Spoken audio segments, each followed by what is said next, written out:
Assalamualaikum warahmatullahi wabarakatuh. Selamat malam, Om Swastiastu, Namo Buddhaya, salam kebajikan untuk kita semua. Di sini saya Syifa Rahmanina Syesharani selaku moderator dan kedua rekan saya yaitu Saudara Faiz Rifki Rabbani dan Jenny Hemalia Putri Pratiwi Ryoga. Di sini kami akan mempresentasikan hasil diskusi kerja kelompok kami, yaitu laporan bahan pangan dan produk olahannya. Yang pertama yaitu kedelai atau Glycine Max L. Merrill. Kedelai merupakan tumbuhan jenis polong-polongan serbaguna karena akarnya memiliki bintil pengikat nitrogen bebas. Kedelai merupakan tanaman dengan kadar protein tinggi. Di Indonesia, kedelai menjadi sumber gizi protein nabati utama. Kedelai juga umum dikonsumsi sebagai susu kedelai atau pengganti susu sapi bagi yang alergi. Dan untuk penanganan pasca panen kedelai akan dibacakan oleh Saudara Faiz Rifki Rabbani. Kepadanya saya persilahkan. Terima kasih kepada Asyifa sebagai moderator. Saya akan membacakan tentang penanganan pasca panen kedelai. Yang pertama, pengeringan berangkasan. Pengeringan berangkasan tanaman kedelai dijemur untuk memudahkan perontokan biji. Penjemuran dimulai sejalan dengan berlangsungnya panen. Hindari pemeraman berangkasan. Bila berangkasan tidur dan dibiarkan lama di maka menurunkan mutu dan daya simpan benih. Penjemuran berangkas dilakukan hingga kadar air biji kedelai 10 hingga 15%. Sebaiknya berangkasan tetap beralaskan plastik untuk mengatasi tercecernya biji dan memudahkan pembijian. Pengeringan bertujuan untuk menurunkan kadar air sampai kadar air aman untuk perontokan dan menyimpan kedelai. 14% untuk penyimpanan, 17% untuk perontokan, 12% untuk benih. Selanjutnya pembijian.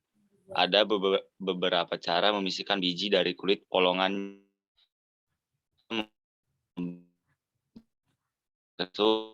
kayu atau karet ban untuk menghindari biji pecah. Berangkasan kedelai sebelum dipukul-pukul dimasukkan ke dalam karung atau hamparkan dengan tebal 20 cm dan menggunakan alat mekanis atau power thresher yang biasa digunakan untuk merontokkan padi. Selanjutnya, pengeringan biji. Cara penjemuran kedelai di atas terpal, baik di atas tanah maupun di atas lantai jemur menghasilkan presentasi biji bernas yang tertinggi yaitu 3,38%. Tingginya presentasi biji bernas dipengaruhi oleh umur panen dan kedelai dipanen pada umur masuk fisiologi, sehingga presentasi biji bernasnya tinggi. Cara penjemuran kedelai ditumpuk di atas lantai jemur menghasilkan presentasi biji rusak yang tertinggi dibandingkan dengan perlakuan lainnya. Hal ini disebabkan karena areasi udara dalam berangkasan kedelai tidak rata dan terakumulasi di bagian tengah tumpukan, sehingga pengeringan menjadi tidak merata. Selanjutnya, pembersihan dan sortasi. Pembersihan dan sortasi biji kedelai sangat penting dilakukan untuk menyortir biji kedelai yang rusak, pecah, maupun yang cacat. Kotoran dengan biji yang baik dan bernas. Melalui pembersihan maka diharapkan diperoleh biji kedelai yang berkualitas tinggi untuk disimpan sebagai benih maupun diperdagangkan.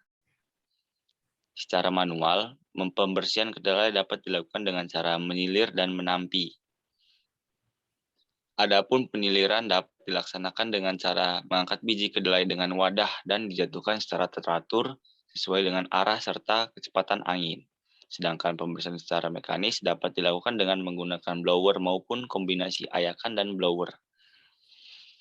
Selanjutnya ada pengemasan dan penyimpanan biji kedelai. Biji yang kering lalu disimpan dalam wadah yang bebas hama dan penyakit. Kedelai dapat disimpan dalam jangka waktu cukup lama. Caranya kedelai disimpan di tempat kering dalam karung, goni, atau plastik. Karung yang digunakan harus diberi label berupa tulisan yang dapat menjelaskan tentang produk yang dikemas. Karung-karung ini ditumpuk pada tempat yang diberi atas alas kayu agar tidak langsung menyentuh tanah dan lantai. Apabila kedelai disimpan dalam waktu lama, maka setiap 2-3 bulan sekali harus dijemur sampai kadar airnya sekitar 9% hingga 11%. Selanjutnya ada karakter kedelai. Yang pertama ada karakter fisik, warnanya ada kuning kecoklatan, bentuknya bulat. Lapisan pertamanya itu ada kulit ari, lapisan keduanya kulit tanduk. Diameter kedelai adalah 0,400 cm. Teksturnya agak padat, berat per 100 butir 19 gram, dan densitas kambainya 1779 per 100. Aromanya seperti biasa, ada biji kedelai tersusun atas 3 komponen utama, yaitu kulit biji, daging atau kotiledon, dan hipokotil dengan perbandingan 4.902. Sedangkan komposisi kedelai adalah 40,5%, protein 20,5%, lemak 22,2%, karbohidrat 435 serat kasar, 4,5% abu, dan 6,6% air atau cinder dan WON 1987. Kedelai merupakan sumber gizi yang sangat penting. Komposisi gizi kedelai bervariasi tergantung varietas yang dikembangkan dan juga warna kulit maupun kotiledonnya. Komposisi kimiawi kedelai kering per 100 gram biji, komposisinya kalori jumlahnya 331, dan protein 34,9, lemak 18,1, karbohidrat 30,8, fosfor berjumlah 585, besinya 8,0, vitamin A 110, vitamin B1 1,1, dan air 7,5%. Selanjutnya ada karakteristik sensori. Yang terdapat warna kuning coklatan, bentuk bulat lonjong, rasa hambar, gurih, aroma khas kedelai. Yang terakhir, karakteristik spesifik. Kedelai memiliki keping biji, warna kulit biji kuning, hitam, hijau, dan coklat. Memiliki bentuk yang umumnya bulat lonjong, tetapi ada pula yang bundar atau bulat agak pipih. Terima kasih, sekian. Terima kasih untuk Saudara Faiz. Dan yang selanjutnya yaitu produk olahan kedelai, yaitu tempe yang akan dibacakan oleh Saudari Jenny. Padanya saya persilakan.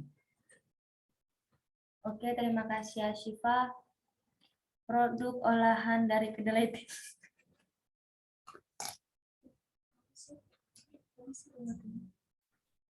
produk olahan dari kedelai tempe. 1. Tempe.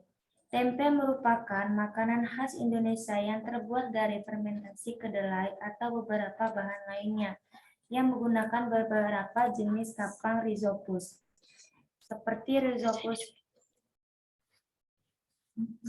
Rhizopus oligopus, RH oryzae, RH stolonifer, atau RH arhizus.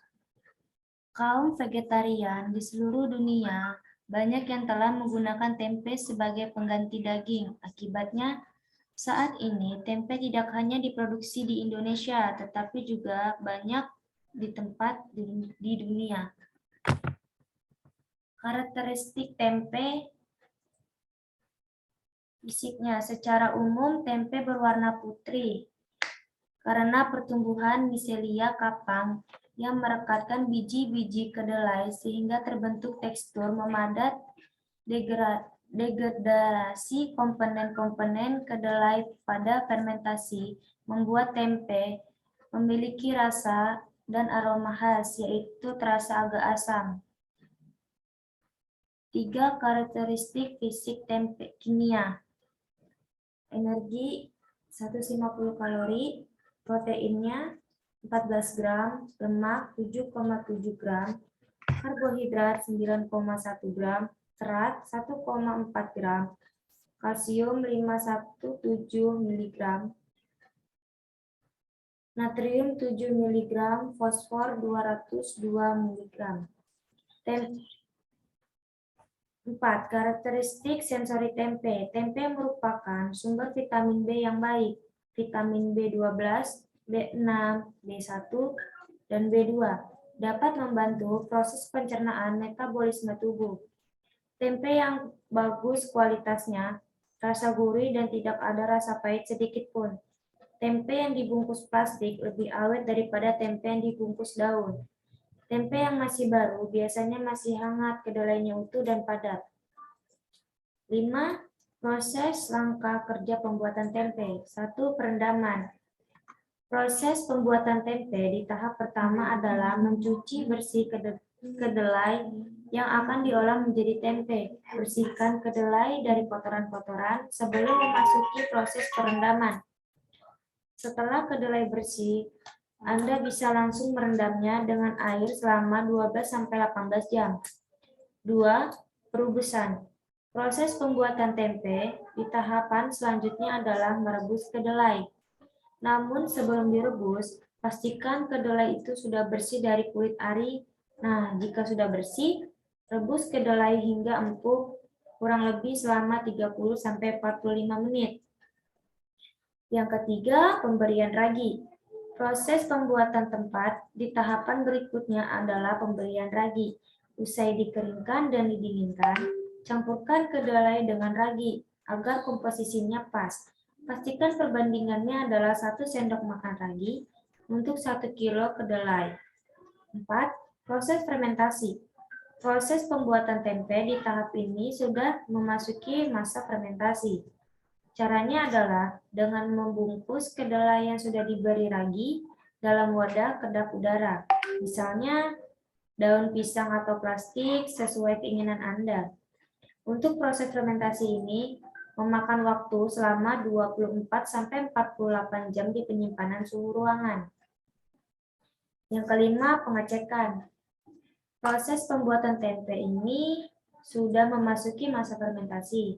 Caranya dengan membungkus kedelai yang sudah diberi ragi dalam wadah kedap udara, misalnya daun pisang atau plastik, sesuai keinginan Anda. Untuk proses fermentasi ini memakan waktu 24-48 jam di penyimpanan suhu ruang. Oke, terima kasih untuk Saudari Jenny. Yang selanjutnya itu kesimpulan. Dari pembahasan yang dapat disimpulkan bahwa kedelai menjadi salah satu sumber gizi protein nabati utama di Indonesia. Untuk pasca panen kedelai sendiri, terdapat 5 langkah yang dapat dilakukan untuk menjaga kualitas kedelai. Kedelai dapat diolah menjadi berbagai macam olahan seperti susu kedelai, tempe, tahu, dan lain sebagainya. Dilihat dari komposisi kimianya, tempe berpotensi untuk digunakan melawan radikal bebas, sehingga dapat menghambat proses penuaan dan mencegah terjadinya penyakit degeneratif. Mungkin itu saja yang dapat kami sampaikan untuk presentasi laporan bahan pangan. Apabila ada kekurangan, saya mohon maaf. Saya akhiri. Wassalamualaikum warahmatullahi wabarakatuh.